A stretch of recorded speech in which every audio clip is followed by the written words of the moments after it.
कहां से ले जाओगे किसान के हक का दाना। इस दुनिया को एक दिन तुमको भी है छोड़ जाना। ये सिलसिला यूं ही चलता रहेगा। सियासत अपनी चालों से कब तक किसानों को छलता रहेगा। मुफ्त की कोई चीज बाजार में नहीं मिलती।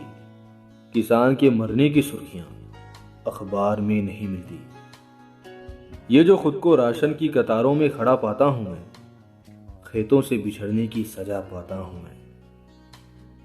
एक ईमानदार किसान को डरे सहमे हुए देखा है। मेहनत करने के बावजूद भूख से लड़ते हुए देखा है। लोग कहते हैं बेटी को मार डालोगे तो बहू कहां से पाओगे। जरा सोचो, किसान को मार डालोगे तो रोटी कहां से लाओगे।